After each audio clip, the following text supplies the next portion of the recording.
Et aujourd'hui, j'aimerais parler de ce que j'appelle la face cachée de la foi. La face cachée de la foi.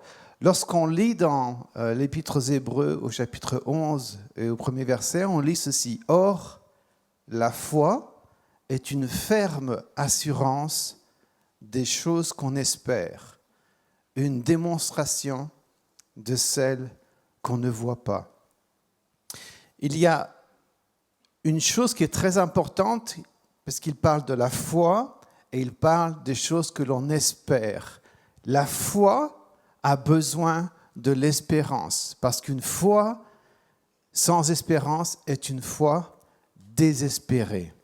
Je vais essayer de vous donner un exemple qui soit très concret pour que vous puissiez comprendre ce qu'est une foi désespérée et qui n'est pas le type de foi que le Seigneur Jésus veut que nous ayons. Je me souviens d'une année, je suis parti à Tahiti. Est-ce qu'il y en a qui sont déjà allés à Tahiti? Les beaux lagons bleus, on se baignait avec les dauphins, c'était absolument magnifique. Mais j'étais parti sans mon épouse. J'étais parti donc pour une mission.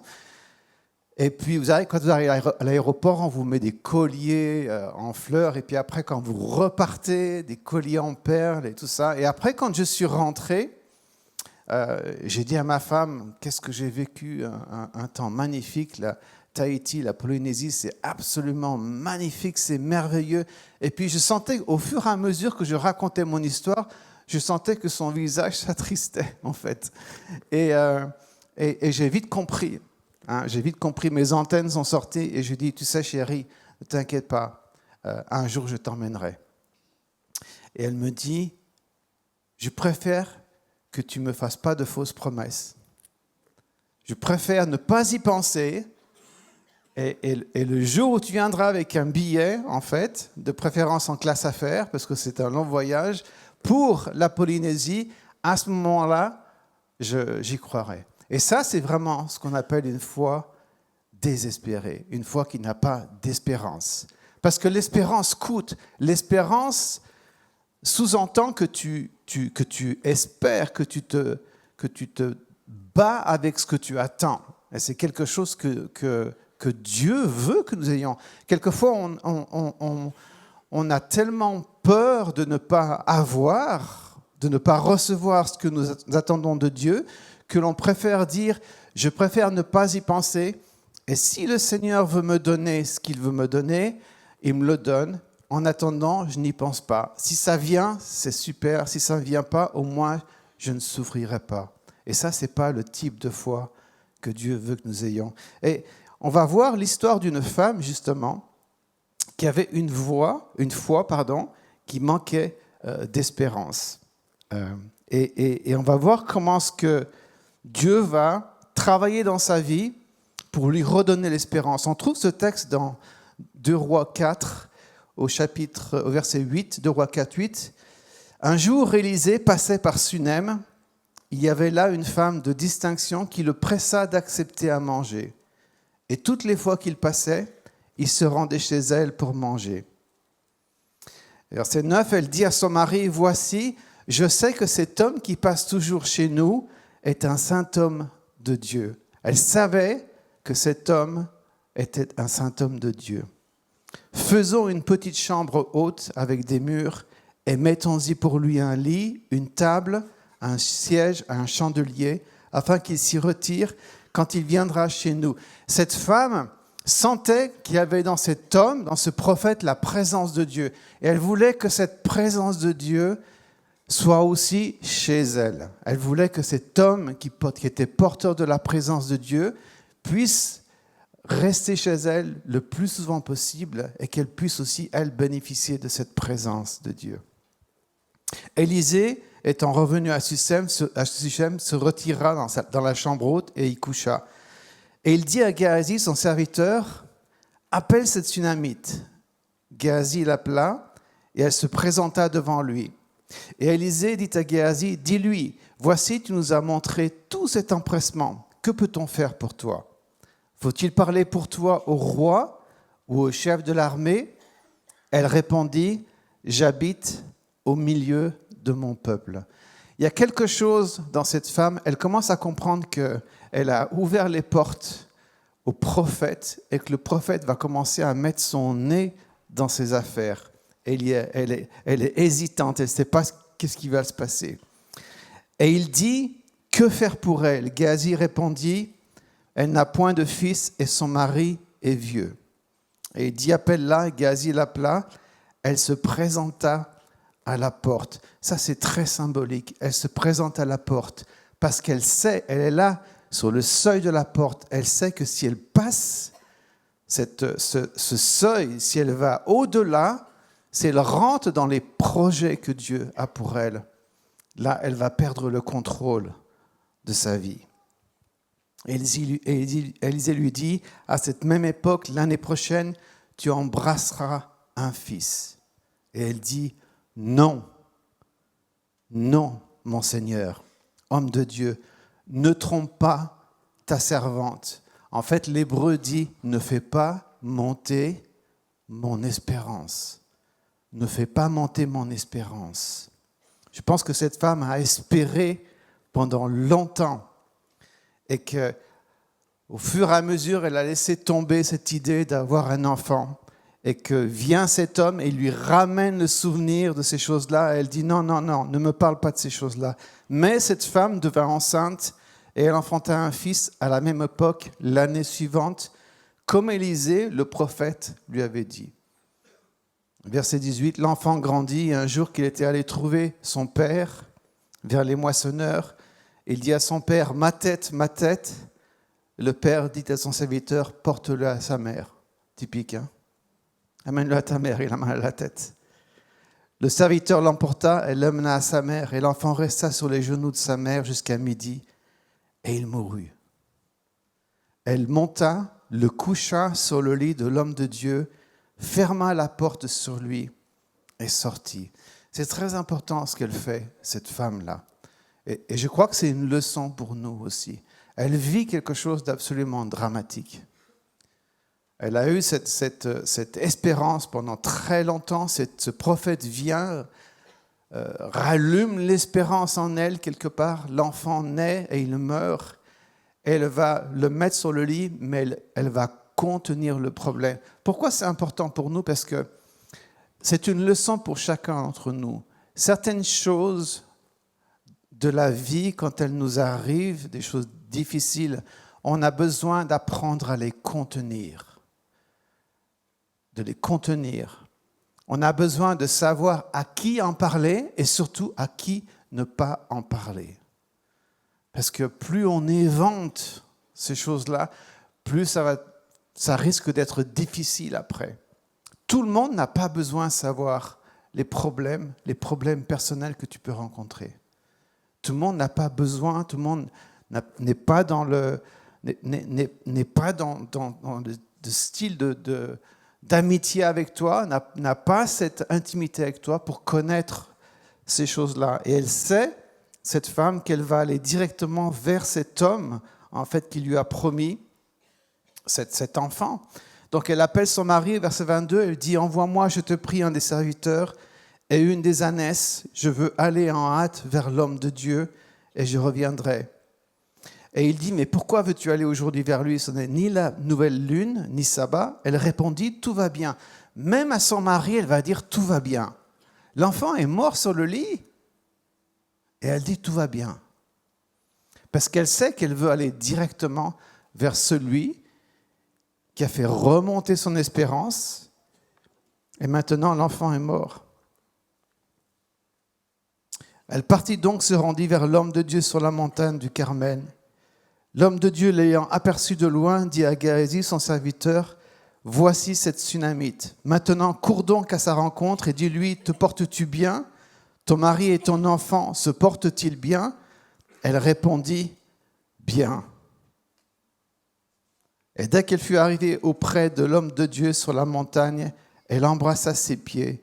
Géasi s'approcha pour la repousser, mais l'homme de Dieu dit, « Laisse-la, car son âme est dans l'amertume, et l'Éternel me l'a cachée et ne me l'a point fait connaître. » C'est un prophète. Hein? Quand Dieu cache quelque chose à un prophète, c'est qu'il y a quelque chose qui est important. que cette femme devait vraiment comprendre. Alors elle dit, « Ai-je demandé un fils à mon Seigneur ? N'ai-je pas dit, ne me trompe pas, ne fais pas monter mon espérance ?» Élisée dit à Géasi, « Saint terrain, prends ton bâton en ta main et pars. Si tu rencontres quelqu'un, ne le salue pas, et si quelqu'un te salue, ne lui réponds pas. Tu mettras mon bâton sur le visage de l'enfant. » La mère de l'enfant dit, « Non, non, l'Éternel est vivant et ton âme est vivante. Je ne te quitterai point. » Et il se leva et la suivit. Elle ne part pas avec le serviteur. Elle va avec l'homme de Dieu parce qu'elle sait que c'est lui qui est à l'origine, en fait, de ce miracle et en même temps de cette tragédie. Géasi les avait devancés. Il avait mis le bâton sur le visage de l'enfant, mais il n'y eut ni voix ni signe d'attention. Le pauvre serviteur, c'était son moment là. Il sortait de son école biblique. C'était la première chose qu'il avait à faire. Et puis là, il met le bâton, mais rien qui se passe. Élisée, en fait, arriva dans la maison. Voici, l'enfant était mort, couché sur le lit. Élisée entra et ferma la porte sur eux deux, et il pria l'Éternel. Il monta et se coucha sur l'enfant. Il mit sa bouche sur sa bouche, ses yeux sur ses yeux, ses mains sur ses mains, et il s'étendit sur lui, et la chair de l'enfant se réchauffa. Élisée s'éloigna, alla çà et là par la maison, puis remonta et s'étendit sur l'enfant. Ça, c'est très important de comprendre ce qui se passe ici. C'est pour ça que je dis souvent, quand on lit un texte, quand on lit la Bible, il faut essayer de rentrer dans le décor, dans ce que la Bible dit, en fait. Très clairement, puisqu'il est remonté, c'est qu'il était descendu. Il est monté une première fois, il s'est couché sur l'enfant, il ne s'est rien passé, et il est descendu. Et la question que je vous pose, c'est qui est-ce qui était en bas ? Lorsqu'il est descendu, qui est-ce qui était en bas ? La Sunamite. La Sunamite. Et est-ce que vous croyez qu'à ce moment-là, la Sunamite, elle n'a pas espéré ? Moi, je crois qu'à ce moment-là, elle a dû lui dire, alors, est-ce qu'il est en vie ? Alors, est-ce que tu l'as ramené à la vie ? Je crois qu'à ce moment-là, la Sunamite a espéré. Là, il n'était plus question de dire, si Dieu veut le faire, il le fait. S'il ne veut pas le faire, il ne le fait pas. Là, elle s'est mise à genoux, elle a commencé à supplier. Là, elle a commencé à espérer. Et c'est exactement ce que le Seigneur voulait. Il voulait qu'elle retrouve une foi pleine d'espérance. Moi, je pense que quand le prophète est venu la trouver la première fois, en lui disant, l'année prochaine, tu auras un enfant, et lorsqu'elle a dit, ne fais pas monter mon espérance, je pense que quand elle est devenue enceinte, elle a dû dire à son mari, tu vois, on n'a pas eu besoin de se tracasser. Si Dieu a voulu nous donner un enfant, on n'a pas besoin de se tracasser pour ça. Dieu l'a fait, il le fait quand il veut. Mais ça, ce n'était pas l'espérance dont elle avait besoin. Ce n'était pas une foi qui était pleine d'espérance. Et là, maintenant, elle est en bas et le prophète descend. Et je pense que le prophète a dû la regarder. Il a dû lui dire, c'est maintenant qu'il faut prier avec espérance. Et il est remonté.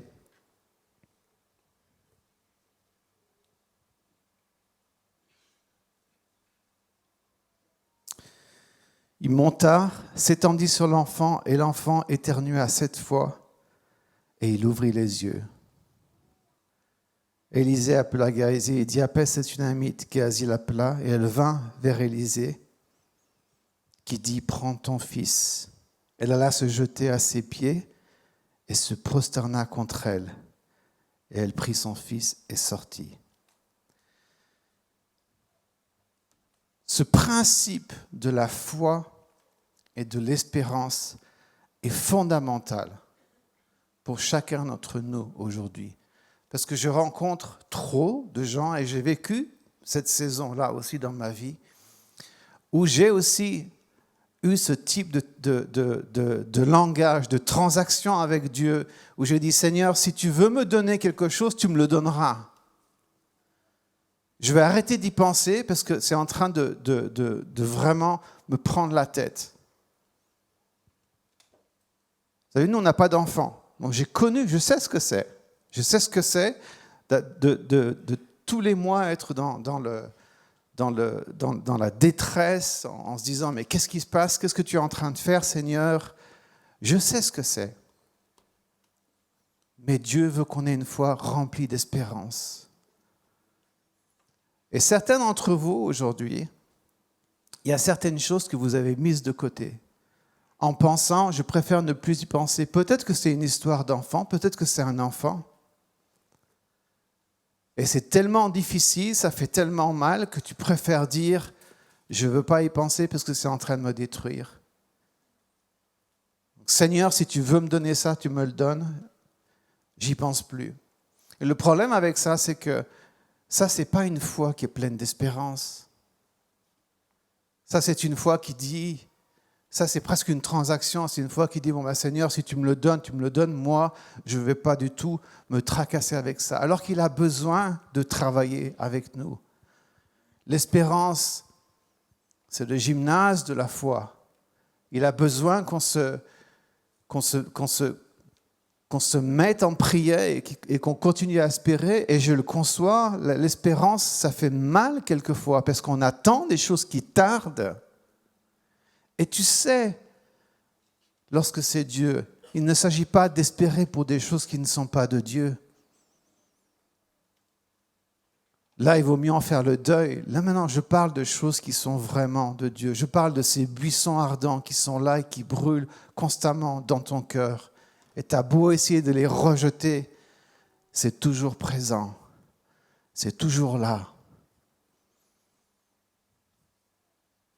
Réfléchis aux choses que tu as peut-être écartées en pensant « je préfère ne plus y penser ».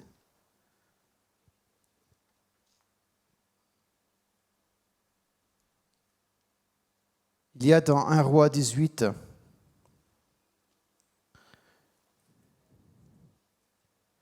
ce moment où Dieu va dire à Élie, après 3 années et demie de sécheresse, et il n'y avait plus de pluie, Élie va dire à Akab, monte, mange et bois, car il se fait un bruit qui annonce la pluie. Akab monta pour manger et pour boire, mais Élie monta au sommet du Carmel et se penchant contre terre, il mit son visage entre ses genoux. Et dit à son serviteur, monte, regarde du côté de la mer. Le serviteur monta, il regarda et dit, il n'y a rien. Élie dit cette fois, retourne. Laissez-moi vous poser une question. Comment est-ce que rien dans le ciel bleu peut provoquer le bruit qui annonce la pluie? Je connais le lieu au Carmel, en fait, et quand le ciel est bleu, le ciel est bleu. Quand il n'y a pas de nuages, il n'y a pas de grondement. D'où vient ce bruit qu'a entendu Élie? D'où vient-il? Moi, je crois qu'Élie a entendu ce bruit dans son esprit. Il a entendu ce bruit dans son esprit. Et il fait quelque chose de très intéressant. Il met son visage entre ses genoux. C'est intéressant parce que c'était la position qu'adoptaient les femmes à l'époque pour donner naissance à leurs enfants. Ce qui est en train de se passer, c'est que le prophète Élie là, est en train, en quelque sorte, d'accoucher, d'enfanter la promesse de Dieu, la promesse de la pluie. Imaginez une seconde, il envoie son serviteur 7 fois. Imaginez une seconde, si à la 6e fois il avait dit « j'ai dû me tromper, ce n'est pas le moment où, écoute, il y a une erreur quelque part. On revient demain et on remettra ça demain. » Souvent, on s'arrête tellement près du but. Tellement près du but. Quand je me promène avec mon épouse, que je l'emmène dans les montagnes du côté d'Annecy, Je connais les plus jolis coins, en fait. Et je lui dis, on va marcher encore un petit peu. Mais elle me dit tout le temps, mais ici, c'est très beau déjà. Pourquoi il faut marcher encore un peu plus? Je dis, mais si tu marches encore un peu plus, ça sera encore plus beau. Mais elle me dit, non, c'est déjà très joli ici. Moi, je trouve que c'est très joli. Je n'ai pas envie de marcher. Je dis, mais marche encore un peu, tu verras. Et elle marche un peu plus et elle voit quelque chose qui est encore plus beau. On s'arrête tellement, tellement facilement près du but. Étonnant. Et je suis convaincu que si ce serviteur était revenu à la 7e fois en disant « Non, il n'y a toujours rien », je pense qu'Élie lui aurait dit « Retourne » 8, 9, 10, 11 fois. Parce qu'il savait, Dieu lui avait dit « J'enverrai la pluie ». Il n'avait pas dit quand. Et lui, il se fait celui qui enfante cette promesse, par laquelle cette promesse de la pluie allait venir.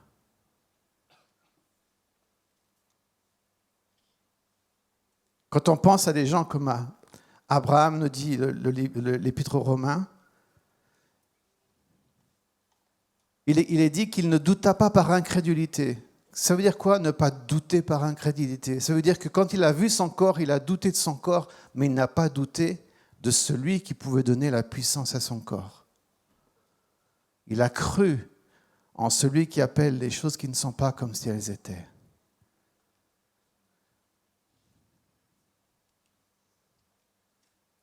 Et c'est le défi que j'ai pour toi aujourd'hui.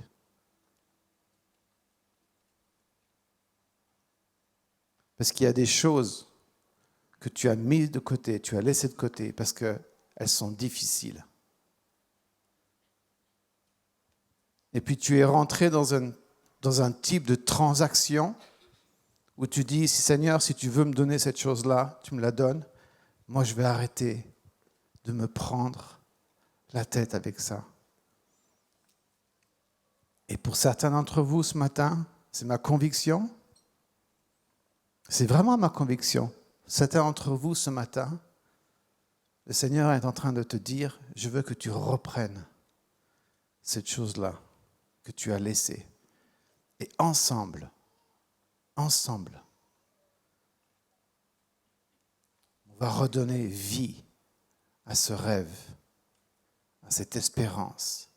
On va faire en sorte que ta foi soit pleine d'espérance, parce que je ne veux pas, dit le Seigneur, que tu aies une foi désespérée. Ça n'a pas de sens.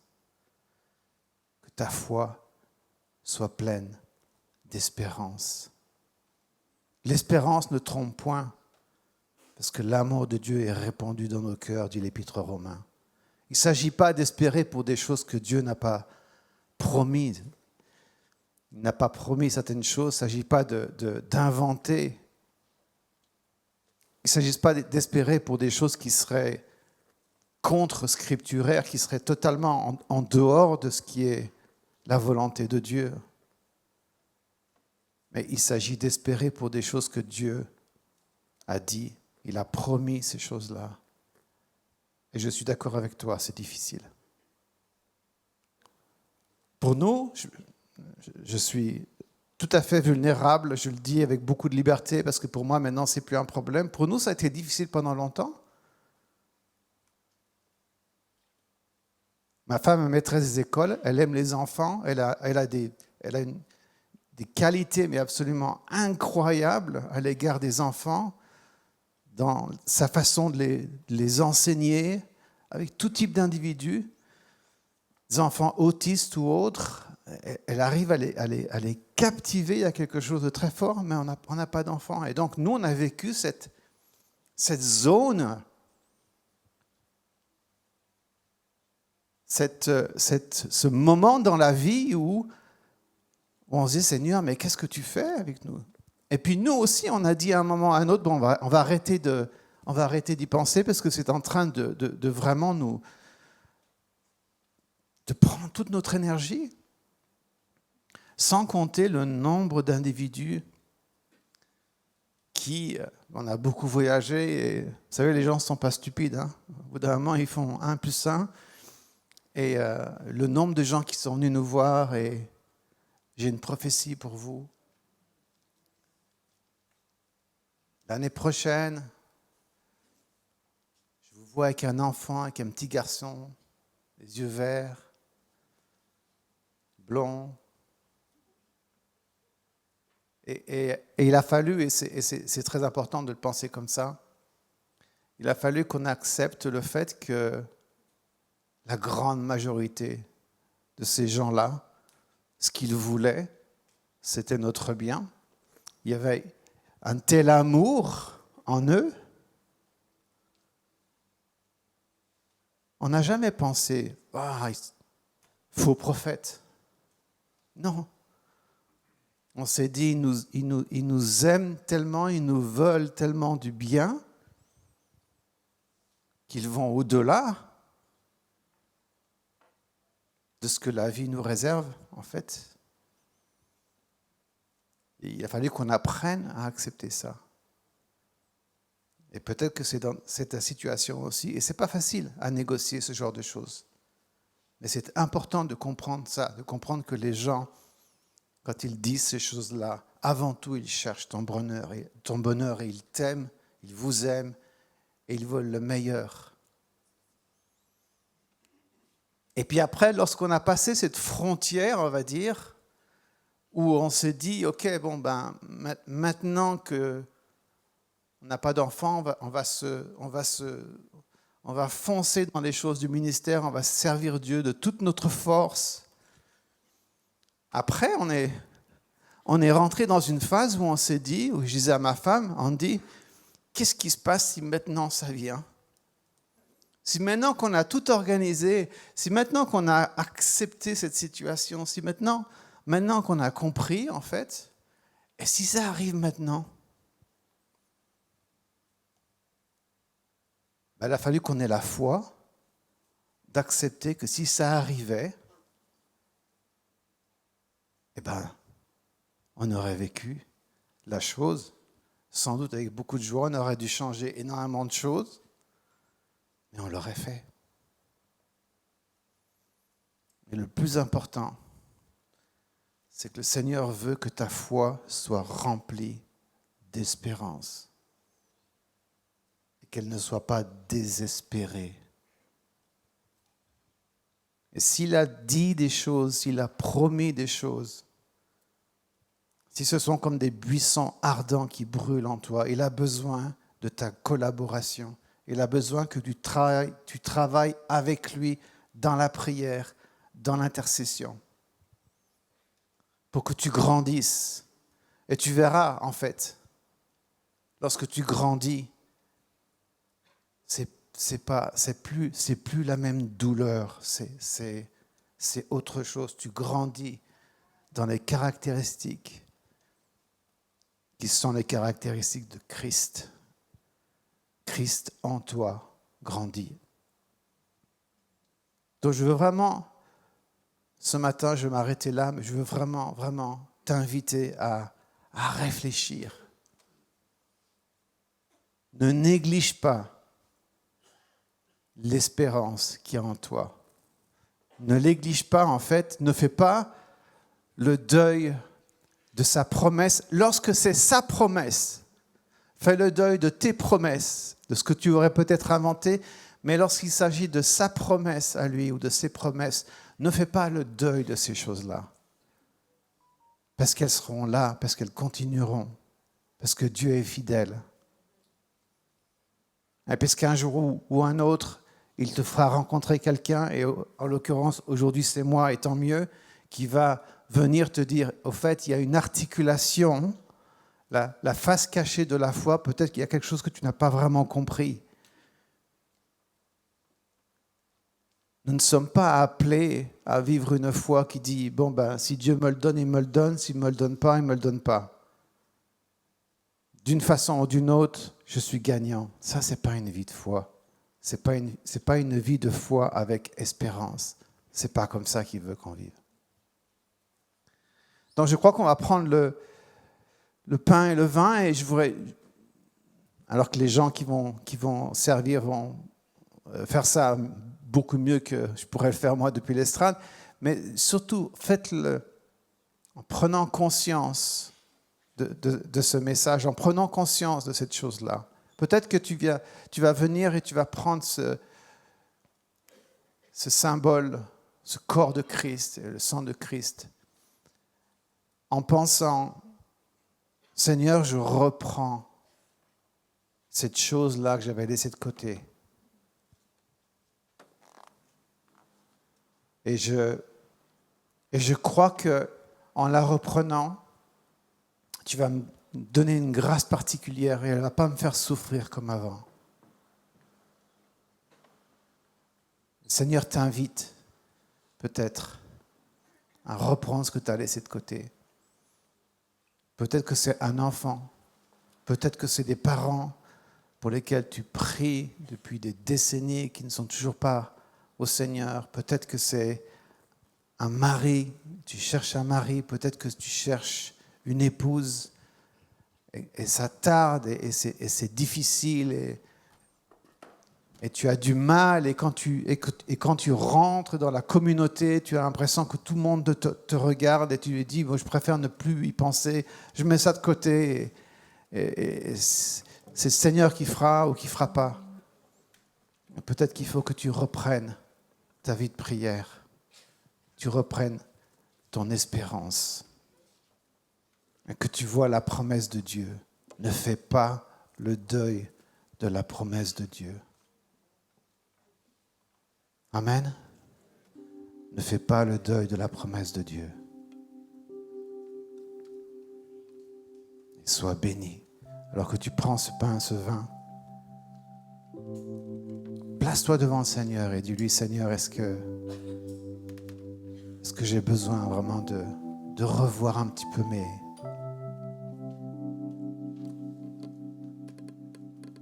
théorèmes, ma façon de voir les choses. Sois béni.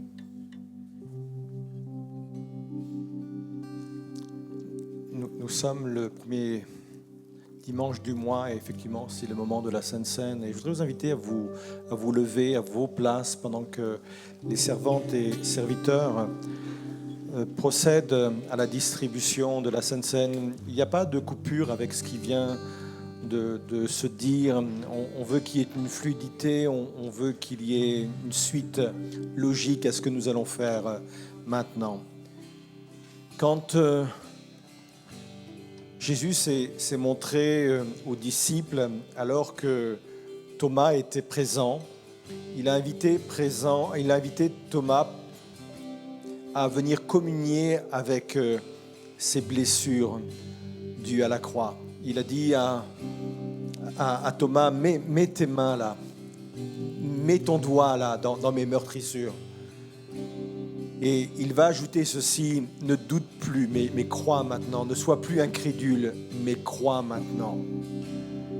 Je crois qu'il y a une communion avec l'œuvre de Jésus-Christ accomplie à la croix au travers des éléments qu'on va prendre ce matin qui peut nous réconcilier avec une espérance vivante, avec une foi vivante. Et en prenant ce pain et en prenant ce vin, vivez cette réalité de dire, Seigneur, toi qui as été capable d'accomplir la plus grande des promesses, à savoir le salut de l'humanité, toi qui as été capable d'accomplir un tel miracle, Seigneur, en prenant ce vin, en prenant ce pain, je veux renouer avec une vie d'espérance, avec une foi d'espérance. Et pendant que la distribution va se faire et pendant que je vais prendre ces éléments, pendant que le groupe de louanges va nous interpréter le chant qu'ils ont préparé, on veut vivre ce temps de communion avec Dieu, avec sa parole, et on veut toucher et vivre, être en communion également avec son œuvre. Je crois à la personne et à la puissance du Saint-Esprit qui est capable ce matin de renouer, de renouveler une nouvelle espérance pour quelqu'un. Je crois qu'il est capable de renouveler une foi nouvelle dans le cœur et dans la vie de quelqu'un. Je crois qu'il est capable de ressusciter des rêves que, comme l'a dit Gabriel, des rêves qui ont été abandonnés, enfouis, mis de côté parce que vous êtes passé à autre chose. Vivons-le comme un temps de renouvellement, un temps de résurrection intérieure également, de toutes ces choses, de toutes ces réalités. On le fait en prenant ce pain, ce vin, et on le fait également en nous joignant au chant de ce groupe.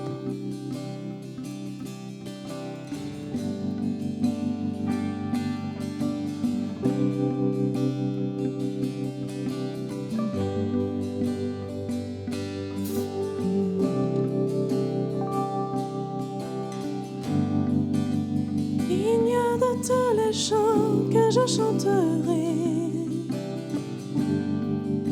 digne de la louange que j'élèverai, digne de chaque souffle que je te rendrai. Je vis pour toi, oh, je vis pour toi. Jésus, le nom au-dessus de tous les noms. Jésus, tu es le seul m'offrant le pardon. Digne de chaque souffle que je te rendrai, je vis pour toi. Oh, je vis pour toi. Très saint, qui est semblable à toi, qui est comparable. Ouvre mes yeux à ta bonté, déverse ton cœur en moi, révèle ton amour et rends-moi passionné de ce que tu es.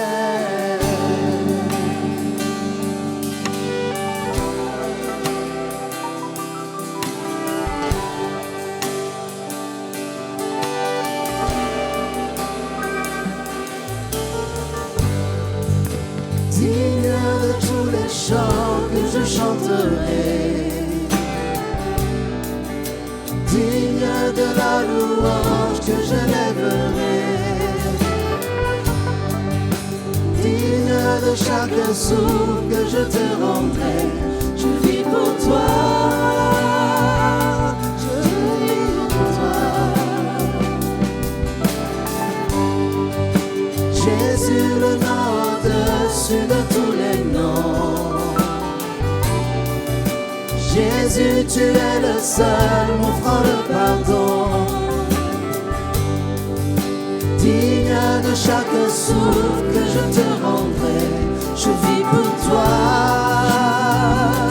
Je vis pour toi.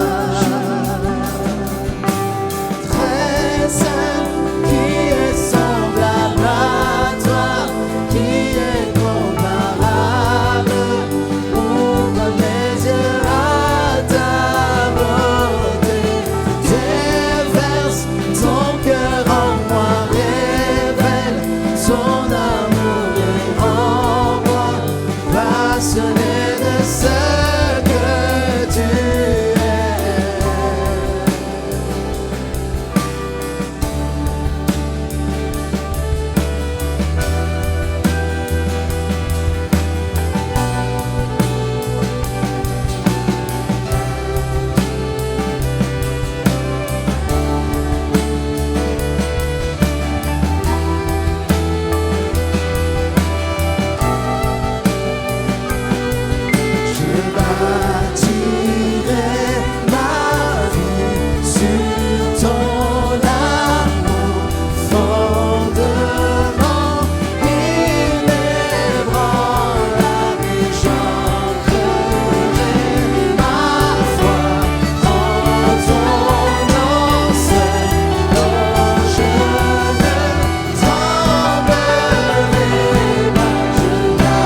foi qui ne tremble pas, une assurance qui ne tremble pas, un cœur qui ne tremble pas, des convictions qui ne tremblent pas. Je crois que pendant ce moment où on est dans le recueillement, je crois que Dieu peut accomplir cette œuvre dans les cœurs des uns et des autres. Ce qui nous permet de renouer avec cette espérance, c'est le renouvellement de notre passion pour Christ, c'est le renouvellement de son amour en nous. Et je crois que l'amour de Dieu est déversé dans nos cœurs en ce moment par le Saint-Esprit, comme le dit la parole de Dieu. Et on veut vivre vraiment cette réalité. Et on veut proclamer tout à nouveau que cet amour nous rend forts, que cet amour nous permet de ne pas trembler face à nos réalités, face à nos déceptions, face à nos défis, face à nos espoirs peut-être qui se sont taris. On veut renouer, renouveler cette réalité et cette vérité dans le nom de Jésus. On reprend cette partie, on reprend cette vérité. Oh Seigneur. Bâtirai ma vie sous ton amour, fondement inébranlable. J'ancrerai ma foi en ton nom seul, dont je ne tremblerai pas. Je bâtirai ma vie sous ton amour,